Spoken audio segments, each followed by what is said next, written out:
Have you heard of Buc-ee's? Did you know that there was a whole system of tunnels underneath the city of Houston? And what are you more likely to encounter on a drive along Texas roads?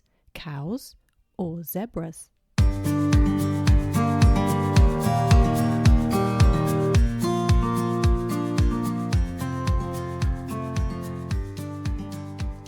Hi, welcome to another episode of Transcontinental Overload. I'm Stephanie, I'm your host, and I'm excited to share today's episode with you. My guest today is Sarah Black, founder of a PR and communications agency based in Houston. So yes, I have a fellow Texan in the house. Sarah is originally from Belfast in Northern Ireland, and she has also spent some time in Norway. So let's hear her story. Hi, Sarah. Thank you so much for taking some time out today for our chat. So how are you doing? I am not too bad today, Stephanie. Thank you very much. I have to say, this is so nice to do a call with someone who's in the same time zone. I'm so used to doing super early mornings or really late nights. And it's quite nice. In the same vast state. That too, absolutely.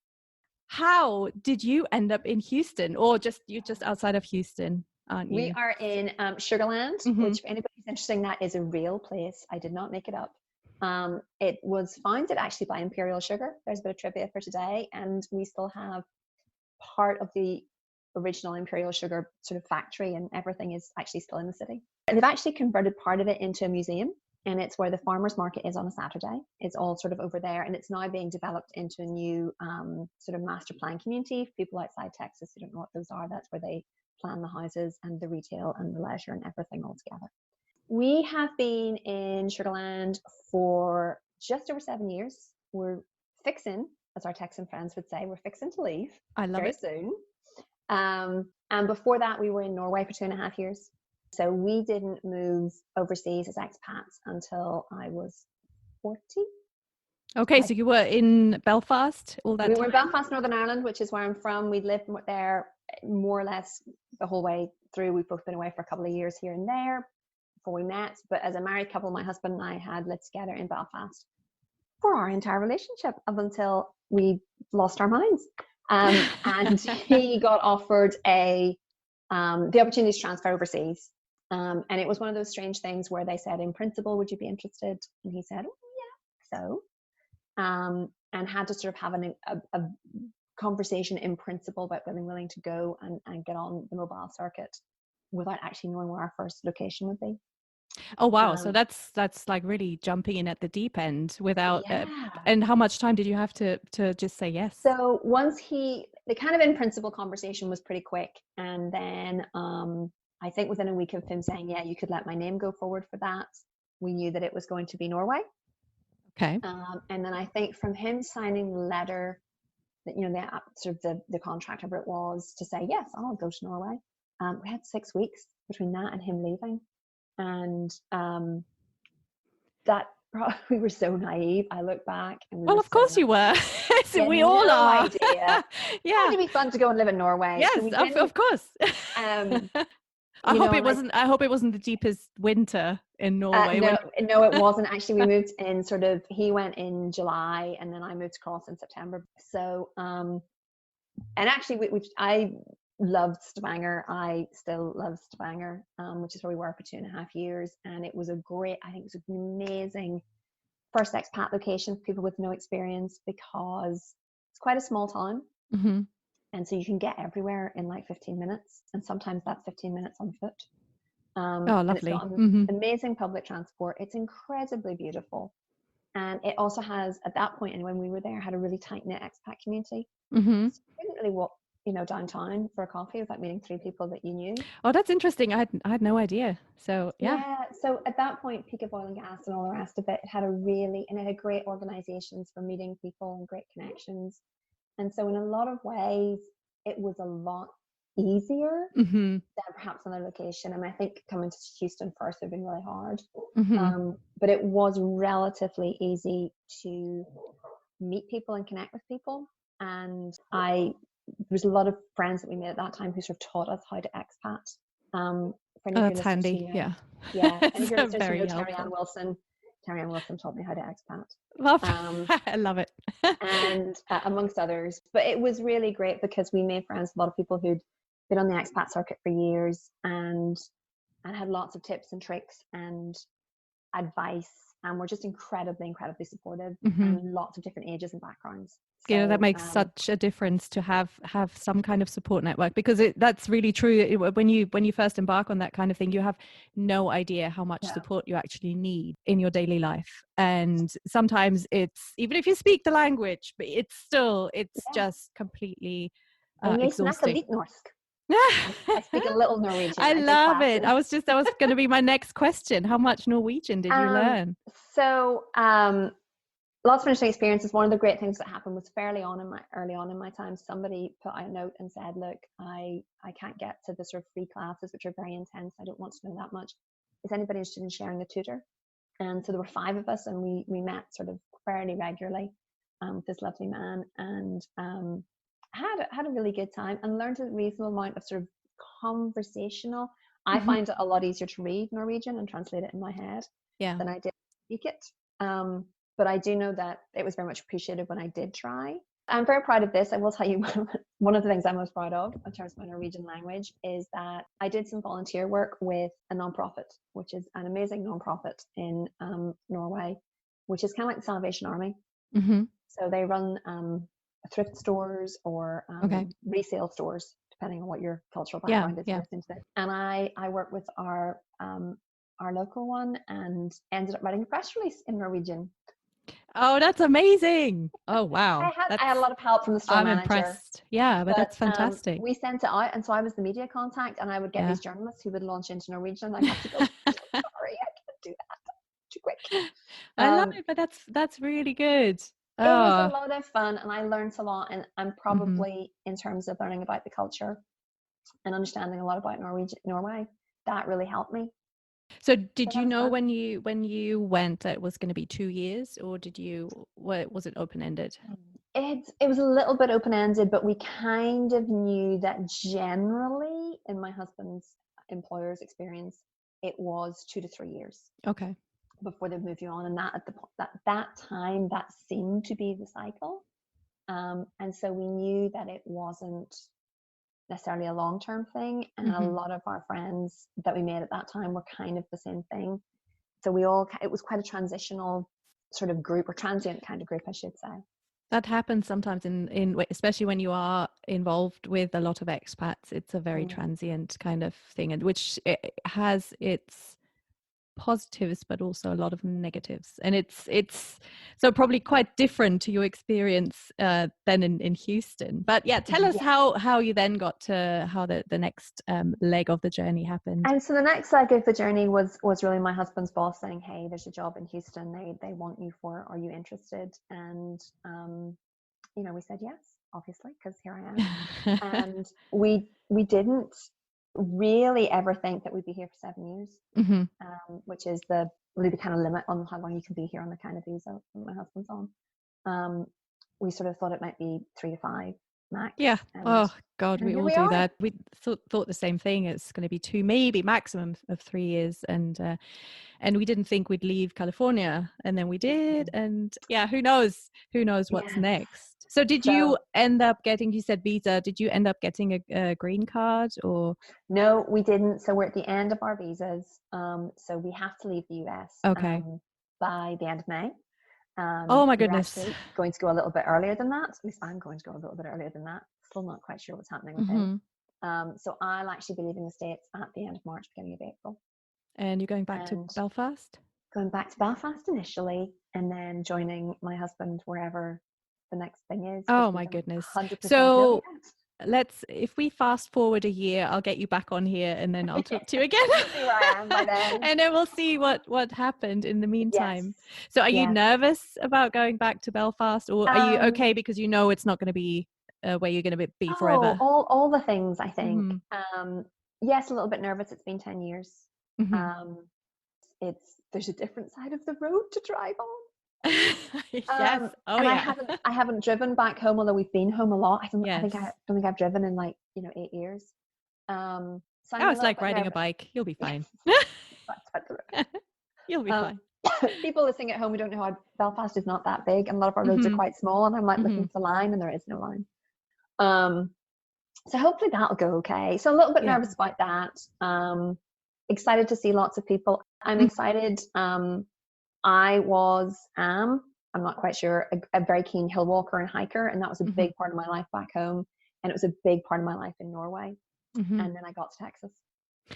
You should come up to Austin. We have lots of hills. I have hiked in Austin. Yeah, the hill country is fun. It's amazing. The hill country is beautiful, yes. and that's one of my favorite parts of Texas, is absolutely being the areas around Yeah. Austin. Not so convenient here in Houston. No, I can imagine. I've only been to Houston 2 or 3 times, and each time it was to do with the German embassy because it's down there, and anything to do with passports and visas, I have to drive all the way down there. It's just a 3-hour drive, and it's not a very exciting drive. No, and I always say that if I had to spend the rest of my life in Texas, I would move to Austin in a heartbeat. Yeah. Austin's amazing. Yes. So when you first got that job offer in Houston, did you have your friends and family go, "Are you insane? What you moving to Texas? What?" Because that's what I got. I think because the nature of my husband's industry, there was an expectation that at some point we'd be in Houston. Oh, and okay. we sort of joke with a lot of our other friends that who have spouses in the oil and gas business that at some point we all like rotate through Houston and we'll all eventually end up here at the same time again. So that was kind of not completely unexpected. And also, we were very, very lucky in Stavanger in that we had a number of friends who'd lived in Houston and had lived in Houston reasonably recently. Oh, so they could give you tips and yeah. Wow. And this was before, there was a Fat Expats Facebook page or an FIGT. It wasn't like I didn't have anywhere online to go. Houston is incredibly international and diverse as a city. And we actually, Sugar Land is in the most ethnically diverse county in the US, apparently. That's exciting. And I could believe that. I sometimes am in Target and I'm like, I am the only person speaking English here. But the flip side of that is that it's not necessarily a completely expat population. Yeah, which also is kind of nice because I think it's tricky, and I think a lot of expats get into that whole, you become part of that community, and then and you might not then venture out of that because it's so easy to be with people who know what you're going through and who've been there, done that, and you can vent to and just kind of relate with. But I think, that's just the thing. If you really want to kind of feel at home somewhere, you have to get out and mix with the locals. I think it's been really interesting to come from that kind of lovely, warm, secure expat bubble in Stavanger and land in Houston. I mean, we have got some great expat friends, but most of our really good friends here are local. And we're in the suburbs where there isn't quite the same expat turnover. You don't have that sort of transient thing. And so it's been very different. I don't usually I never go to an expat coffee here. And it certainly hasn't been, I don't think, really how we've made our really good friends here. So it's been two very polar opposite experiences in the last 10 years. That's great. That's also this whole expat thing. It's like you never get the same thing twice. No. And or you go somewhere and you think, oh yeah, I've done this before, I can do it again. And no, it's always a new challenge. And and Houston's great in that you do have these amazing cosmopolitan restaurants and experiences and cultural diversity, and also an amazing library system, which I did not expect. But it can also be quite anonymous sometimes, and so that's been a little bit of a challenge for us. We live in the suburbs because it's walkable and it's safe and it's a good commute, but it's very, very distant to how we feel about Austin, which is a great city to kind of walk and be outdoors. It's much smaller, and I really like it. It's because of that, because we live in the city, but I'm surrounded by greenbelt. So that's nice. And driving into Houston, the first time I drove into Houston, it was just, it's what you know from the movies, from, the 8-10 lanes, the freeways, and it's just completely, it's bonkers. So Austin's much more my speed. I'm not a big city person, and Yeah. Yeah, we like our little suburban community because it's got that green space, Mm, and because you can kind of go 20 minutes and be in even more green space. We have a state yeah. park not that far from us, and the city's done a lot in the time we've been here to create more green space and more recreational space, which Yeah. has been really lovely. It's nice. Although, of course, I mean, I've always found this you like half an hour outside of the city. It's a completely different Texas. And I guess, I mean, Yes, Austin I is agree. everyone says Austin's not really Texas. And It's true. It's true. and yeah, half an hour outside, and it's a very different landscape politically, and just the people's Yeah, mentality, and but it's so interesting. We're in yeah, such a and bubble here. Hmm. I've done that drive from Houston to Austin Yeah, a reasonable amount over the years, yeah, and it's, you know, once you get out, I think people don't realize, they think it's going to be this kind of stereotypical American interstate freeway the whole way, but no, hmm, you're out in like 2-lane traffic yep, with just with land, nothing to cows. see but Yeah. like land and cattle, and Hmm. but there is somewhere that's got a zebra, Yes, yeah. It's the and I'm always like, craziest what? thing. So I drive I know. past. Same. I almost drove the car into a ditch the first time, I think, because I was, as you're driving along, it's a very straight road. Yeah, So you're just kind of, you're yeah. driving and you're like, okay, this is going to be 3 hours Got of the this. podcast And then all of a on. sudden there's a zebra next to me. And I'm like, what? So yeah. And there's someone closer to Austin here. They have gazelles, and Yeah, it's like, yeah, you're on safari. yeah, and And I think when people are like, we'll yeah, stop and get a Starbucks, and I'm like, there is no there's Starbucks. no Starbucks. No, there's There's Buc-ee's. Buc-ee's. There's Buc-ee's. So anyone who has never been to Texas, Buc-ee's is amazing. It's this huge. It's a True. chain.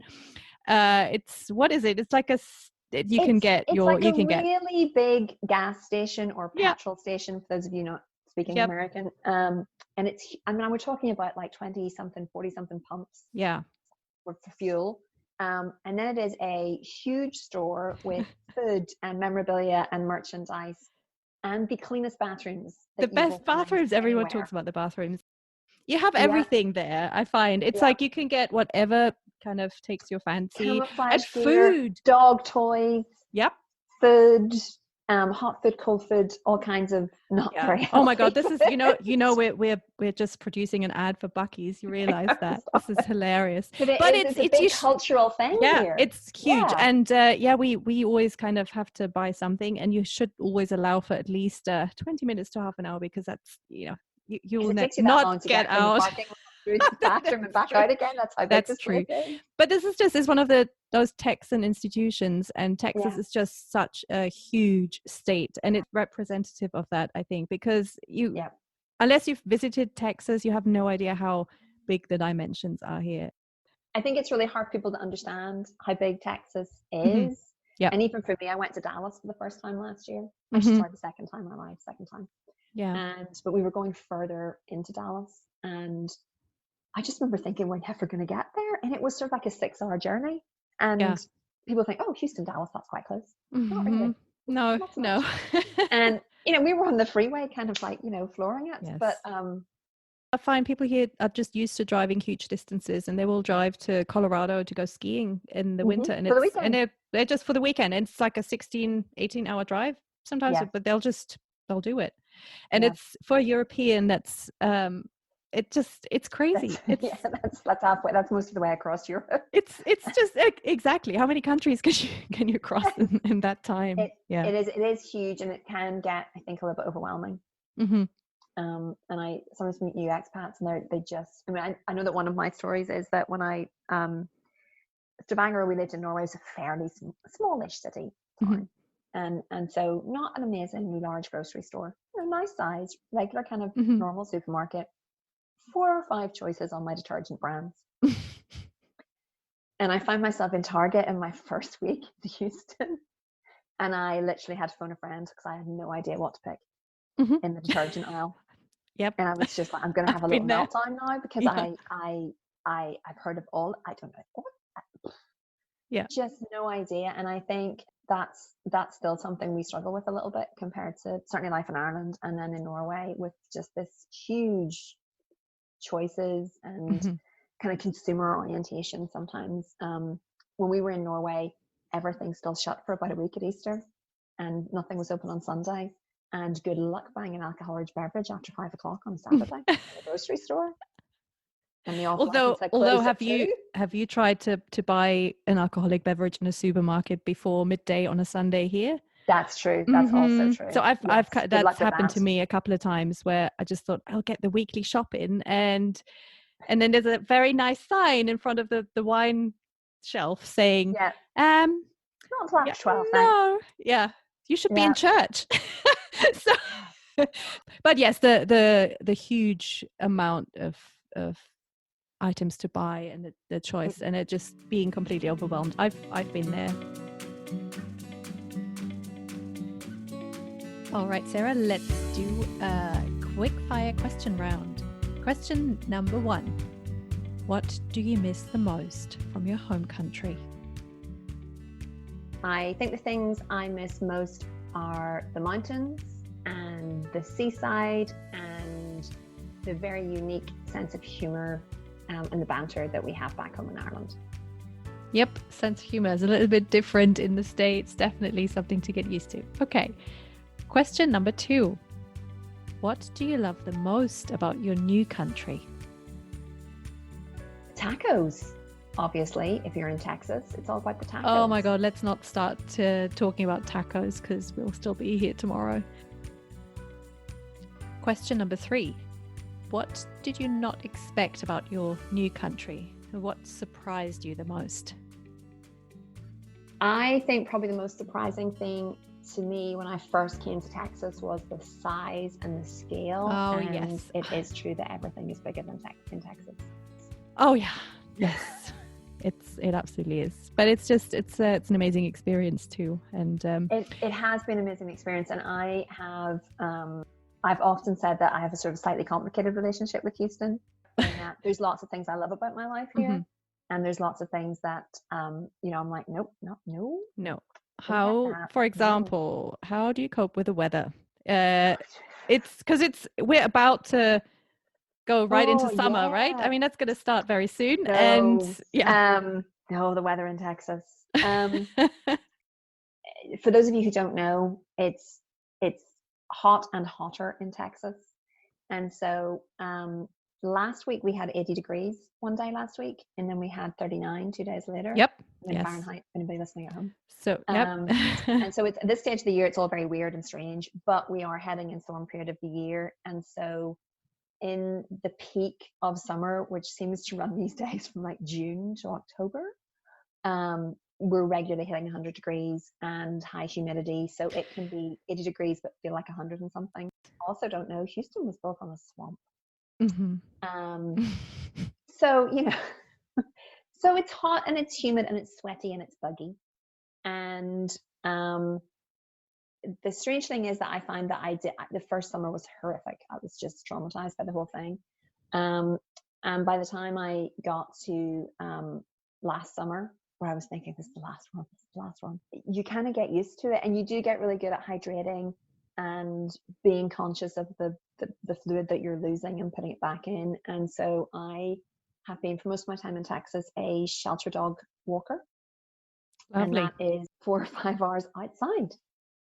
So what time? Because I mean, my dog just kind of shuts down as soon as it hits June, and I cannot take him out later than say 7:30 a.m. or after 9 p.m. In between that, he's just dead to the world, and unless there's water. So if I can take him swimming, we're good. Then it's just me who suffers. But I totally had that same experience. The first summer here, it rained all May. And then it just went straight into approaching the hundreds. And I felt like I couldn't even lift a finger without breaking into a sweat. And no, you can't. Air conditioning is on 24/7. Yes, you do. You live for air conditioning. And I think, that's what people don't realize when I complain about the heat, and people in Europe are frozen because it's a typical June or whatever. And then they say, but you should, that sounds so nice. And I was like, you have no idea. You can't breathe. You can't. Yeah, it's the humidity. It's just like walking into a wall of warm air. It is. And it's very wet, warm air. Every time you open the door. Yep. So it is exhausting, and walking shelter dogs, it's a lot of sweating, and it's not pretty. And we do shorter walks over the summer, but they still need to go out. Here's a fun fact about Houston. I don't know if you know this or not, but downtown Houston, where all the kind of big skyscrapers and stuff are, the real sort of CBD, is actually underneath that is a whole system of tunnels. And that's how people move from office to office over the summer. Oh, fantastic. You don't see them at street level. There's a whole labyrinthine network of tunnels under that area. I've actually done a tour of them. It's fascinating. Restaurants and dentists and hairdressers and all kinds of stuff. And it's like a whole little community, subterranean community, where people don't walk, you know, from the parking lot to their office. They just bounce, and it's all AC'd. And it actually, I think, was built originally because of the air conditioning going in. Yeah, as part of the maintenance tunnels, and now it's a thing. It's completely fascinating. That's fascinating. I've had someone tell me that about Montreal, that the opposite for winter, so you don't have to go outside because it's too cold. Yeah, only here it's just because we're too warm, and of course we flood and have hurricanes. Oh my goodness, really. So yes, we were here for Harvey, and an experience I hope to never repeat. We were really, really lucky. We probably, had there been another day of rain, we would have been in trouble. And we literally had friends who were sort of, as things continued, as the rains came, were told they were mandatory evacuation. And so I called them at 10 o'clock in the morning and I said, please come and stay with us. You know, we think we're good. And by the time they left the house to get to us, they couldn't physically get to us by the boat. So they couldn't. I mean, they had a big truck and everything, they just couldn't. The roads were impassable. So it happened very quickly. It changed very quickly. We were at the point where we had like our to-go bags packed. And we were like, if we get one, if tomorrow the rain doesn't stop a little bit, we're going to have to go and get out and just hope for the best. So we were kind of like 3 feet of water from the door, pretty much, and had it risen. So it was an experience, and a lot of amazing people pulling together and doing a lot of incredible work for the city and people who were really struggling. And making a huge difference because of that, and a lot of sadness and a lot of grief. And I think one of the things that's difficult is that there are still people recovering from Harvey. And of course, yeah, you know, the world's moved on, but there are definitely still people in pockets of Houston who are still struggling to get back on their feet, and we're very lucky that we weren't included in that, really. It was scary. That long ago, really. Yeah, texting someone going, "Are you okay?" And he said yes, and sent a photograph of, clearly he was on a boat on a river that is usually a road. So there were a lot of people who were flooded out. My husband's local office, there were literally employees living in it for about a week because they didn't have homes to go to. So scary times. Very lucky to have been as unscathed by it as we were. I can't even imagine. Yeah. But I mean, as you said, and it's something I've found generally in this country. Americans are amazing at getting together and fighting together and helping each other. Like, no questions asked. Solidarity. And when it comes to so many things, and you were mentioning that you were volunteering as a shelter dog walker, and that was one of my first impressions I had when we moved to the States, the amount of volunteers and people wanting to help and to do their thing for the community. It's just, that blew me away, and I still think it's that's one of the most amazing things about this country. They do that so well. I agree with you, and I think I worked for a couple of volunteer involving organizations and organizations that campaigned on promoting volunteering before I left Ireland, and then volunteered in Norway. Yeah, and then have continued volunteering in various capacities here in Texas. And to me, it's in some ways more sophisticated in Texas. And there is a lot more volunteering being done, and it's really interesting that it's such a part of the culture here. It's well organized. It's part of the culture. Most people do it at some level. Yeah, I looked up some stats, and it says that 25% of Americans volunteer. Yeah, and it's part of family life, is that you volunteer somewhere. On average, an American volunteer spends about 50 hours a year volunteering, those who volunteer. And I think that's just amazing. It's wonderful. The biggest age group is 35 to 44 year olds. So that's people, that is people who work full time. That is people who work full time, and they still find the time to volunteer. it's very much that spirit, but it's also, I mean, there's so many things that are not organized by the government. That where you just kind of think there's a lot of things that people just have to do something because they don't get any support from other sources. So they have to get together and do this. And that's kind of this whole pioneer spirit. I just think it's in there, and that is very much part of the culture. And I really like that. I really like that too, actually. And I think probably both my husband and I, a lot of our social circle, a lot of our friends have come through our volunteering contacts here in the US, and the people that we've met through that. That's been one of the big ways for us to make friends. Absolutely. It's also how I got my first full-time job in the US. Yeah, very good. I volunteered first, and they hired me. So. Yeah, that's fabulous. And well, and actually, a lot of employers in the States will kind of look at your volunteering hours and just you know, in experience. And even, I mean, it's for college applications. They look at what the kids are doing, and it's just big part of high school here now as well. It's amazing. Also, I saw that in California a lot of senior citizens volunteering in museums or zoos, people well above the age of 70.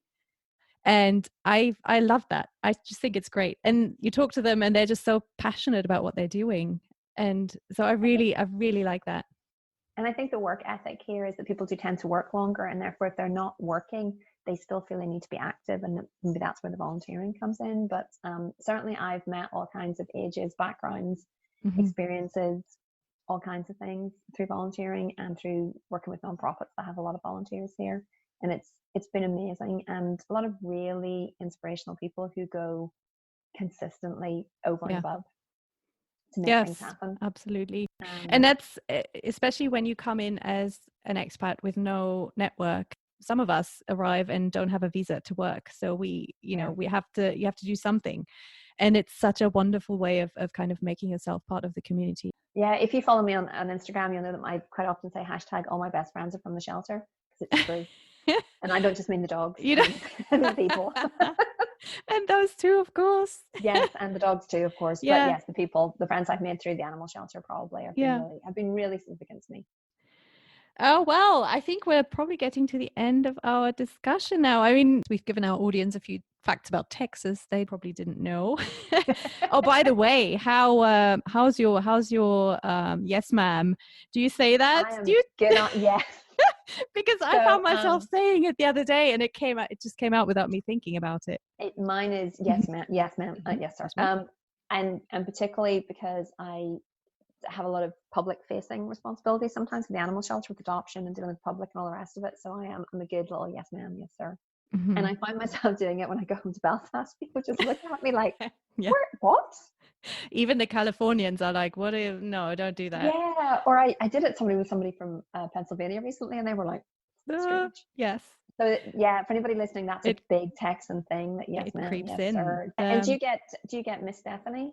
Do you get that? I get that. Yes. Say thank you to Miss Sarah. It's nice to add a few expressions, and I definitely love y'all.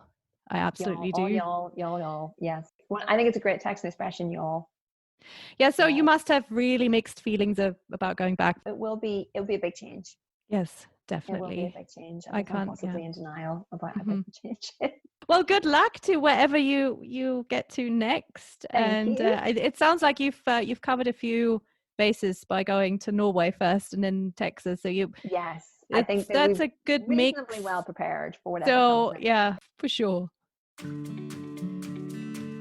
So I mean, you're still your home. Your roots are still Belfast. And is there anything that you do from back home? Any tradition or recipe that you like when you get homesick? When you kind of feel like you want to have that connection with your home country? One of the things apart from mountains, that I miss most from home is bread. Yeah. And I apologize to the Americans who might be listening to this. Oh, I'm German, Sarah. I'm German. I hear you. Yeah. So anybody else listening at home, Stephanie, I understand. And Norway is really good at bread, but the Irish are exceptionally good at bread. They get into our carbs. Oh. So my husband, bless him, learned to make soda bread. And by Wonderful. the I'm way, so if you bought jealous. soda bread anywhere here in the US, it's not proper soda bread. I'm very sorry, it's not. I've seen it, I've eaten it, it's not good. So he makes it, he's in pursuit of the perfect soda farl, which is what we call a quarter of the pan.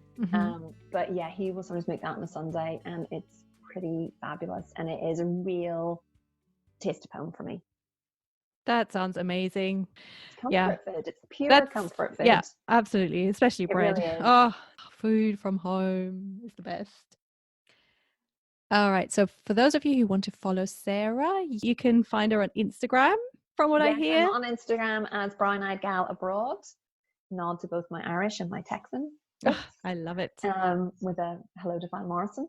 So yes, I'm there for lots of dog photographs and other things.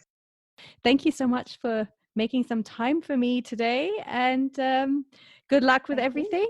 Thank you, Stephanie. And I'll be in touch. I'll get in touch in maybe in a year's time. How about that? Yes. Where are they now? Episode. Yeah, that's to be continued. Thank you. All right. Take care, Sarah. Bye. Bye. I had so much fun talking to Sarah, and I was really impressed by her positive attitude and her energy. And I know that wherever she'll go next, she will be absolutely fine. So that's it from me for today. I hope you enjoyed my chat with Sarah. Take care and see you next time.